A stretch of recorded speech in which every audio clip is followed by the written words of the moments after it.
Hello everyone, and nearly Shabbat Shalom. Today is Friday, Sivan the 20th, June the 9th, 2023. And this Shabbat we are going to be reading the fourth portion in the book of Numbers called Parashat Shlach, Send.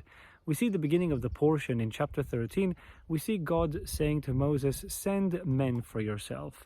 Send men for yourself so that they may spy out the land. In the Hebrew text it says so that they may tour the land. But in any case, the 12 men are sent, 12 leaders of the tribes, and unfortunately they come back and 10 of them have a bad report about the land. Only 2 of the spies, as we know, Joshua and Caleb, they came back with a good report and they said, the land is good, it is very good, and we are capable to inherit it. That sin, the sin of the spies, is one of the most terrible sins that we read about in the time of the wilderness. That sin, as a consequence of that sin, that whole generation which came out of Egypt, which was delivered out of Egypt, which was redeemed out of Egypt, and was promised to enter into the land of the promised land, that generation is given the news about them dying in the wilderness, and only their children will enter into the land. And this is where we find 11-day journey becoming 40-year journey. They needed to be re-educated. They needed to learn something new, and mainly they needed to learn how to build a relationship with their Maker. And this sin leaves us with a question: how do we deal with it? How do we deal with our need to give a bad report, to speak negatively, to see something with a bad eye, with skepticism, not looking at it with an optimistic view? The things that the spies saw in the land were objective things. They saw giants. They saw various things which they basically brought a bad report about. The problem was the interpretation.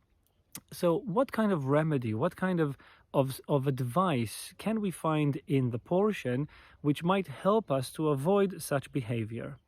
Interestingly enough, at the end of the portion, in chapter 15, we find, right at the end, an interesting passage talking about a very special and dear command called the mitzvat tzitzit. Tzitzit, these are the tassels, those little woolen strings popping out from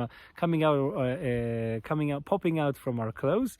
And when the Lord is talking to us about tzitzit, right there in chapter 15 in the book of Numbers, in the same portion, he says one of the reasons for us to wear tzitzit, so that we will remember that God took us out of Egypt.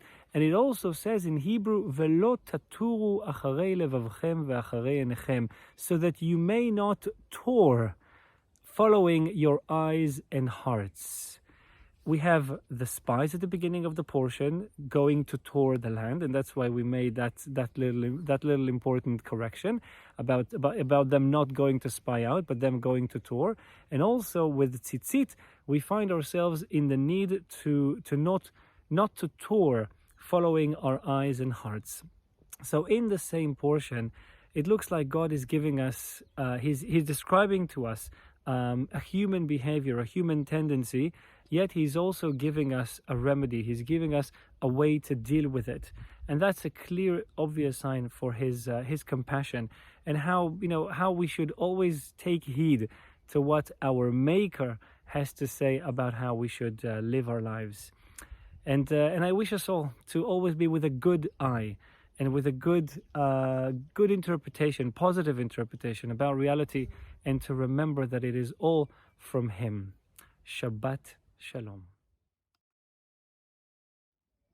Hi, Ruth and GIl here again, and wanting to just tell you a little bit more about the Now Weeks that we do in Israel, where we host groups. You can come from wherever you live and meet us here in Israel, and we spend a week together. And besides studying God's Word and visiting people and meeting people, one of the really central things that we do together is worship. And we always feel that when we come to study His Word, that our hearts need to be prepared in worship. And we find that God really speaks to us as a group through the worship. And sometimes we even get to share some of our worship with the people that we go to meet when we're sort of out on the road. So if you if you know that you're wanting to worship when you come to Israel, I guarantee you're going to do lots of it. I can tell you personally that worship has been a very crucial, very essential part in my faith and in my walk with God.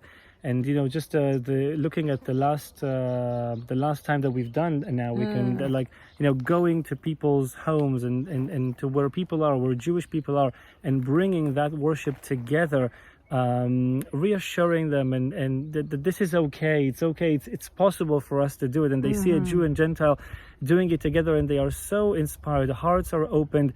It's really, really unique. And so the worship is very central in these times together, and we encourage you to come and take part, to join us in this journey, and may we forever be blessed in this. Amen. Amen.